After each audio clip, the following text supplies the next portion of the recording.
Hello' everyone, আশা কৰোঁ সকলো ভালেই আছা। তোমালোকে নিশ্চয় গম পাইছা তোমালোকৰ কলেজ চিলেকশ্যন এতিয়া ষ্টাৰ্ট হৈছে সামাৰ্থ পৰ্টেলত।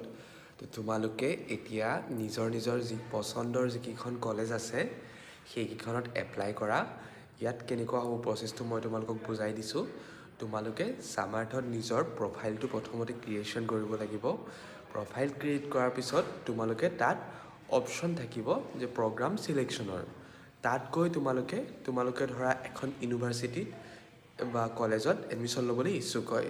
এক্সাম্পল ধৰিছোঁ, তোমালোকে নগাঁও ইউনিভাৰ্চিটিত এডমিশ্যন ল'বৰ ইচ্ছুক।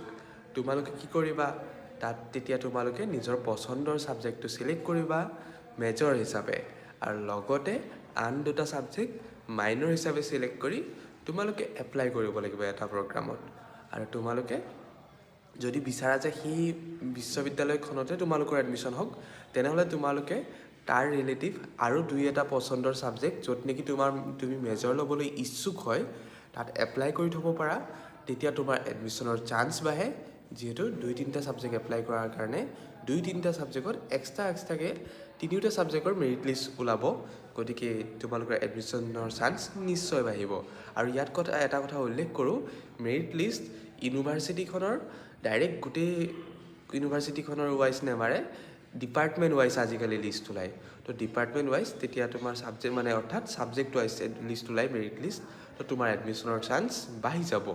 আৰু লগতে তোমালোকে কি কৰিবা, অপশ্যন যিহেতু তোমালোকে বহুতকেইটাত এপ্লাই কৰাৰ অপশ্যন থাকে, তোমালোকে এখনতে নকৰিবা, দুই তিনিখনত কৰিবা। যিখিনি পাৰ্চেণ্টেজ কম আছে যিখিনি ছাত্ৰ ছাত্ৰীৰ, তেওঁলোকে অনুগ্ৰহ কৰি দুই তিনিখন কলেজ বা ইউনিভাৰ্চিটিত এপ্লাই কৰক, যাতে আপোনালোকৰ এডমিশ্যনৰ চান্সেছটো হাই হওক আৰু কোনো কাৰণতে আপোনালোকৰ এডমিশ্যন কেঞ্চেল নহওক।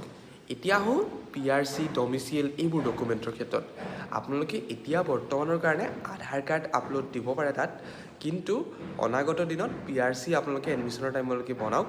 আৰু ইনকাম চাৰ্টিফিকেট আপোনালোকে বনাবৰ এটা সহজ উপায় দি দিছোঁ। আপোনালোকে নিজৰ যি মাটিৰ খাজনা ৰচিদ আছে, বৰ্তমান লেটেষ্ট আপোনালোকে খাজনা যেতিয়া পে'মেণ্ট কৰে লগে লগে এখন ৰচিদ দিয়ে। বিগত এই বছৰৰ খাজনাৰ ৰচিদ, যিখন আপোনালোকে খাজনা দিছিল সেই খাজনাৰ ৰচিদ, লগতে আপোনাৰ আধাৰ কাৰ্ড আৰু আপোনাৰ আন ডকুমেণ্ট দি পেলাই আপুনি সেৱা সেতু পৰ্টেলত গৈ পেলাই ধুনীয়াকৈ আপোনাৰ চিটিজেনশ্বিপ লগ ইন কৰিব।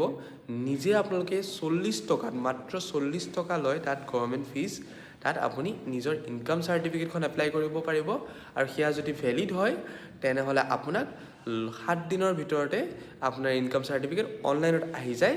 তাত এয়া সম্পূৰ্ণৰূপে লিখাই থাকে। গতিকে সেইটোত আপোনালোকে কোনো কাৰণে চিন্তা কৰিব নালাগে, আপোনালোকে এপ্লাই কৰক। পোৱাৰ চান্স বহুত আছে, যদি ডকুমেণ্ট আপোনাৰ ঠিকে থাকে অতি সোনকালে পোৱাৰ চান্স আছে। আৰু এটা কথা, যিসকলৰ গেপ আছিল, এতিয়া গেপ থাকিলে কি কৰিবা তোমালোকে, ধৰা তোমালোকে এডমিশ্যন মাজত 2-3 বছৰ লোৱা নাছিলা, তেতিয়া তোমালোকে কি কৰিব লাগিব, এখন গেপ চাৰ্টিফিকেট বনাব লাগিব।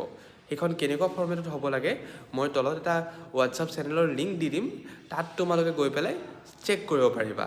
আৰু লগতে মই যিটো হোৱাটছআপ চেনেলৰ লিংক দিছোঁ তলত, সেইটো ফ'ল' কৰি ৰাখা। তাত তোমালোকক মই ইম্পৰ্টেণ্ট আপডেট আৰু ডেটবিলাক জনাই থাকিম। Thank U.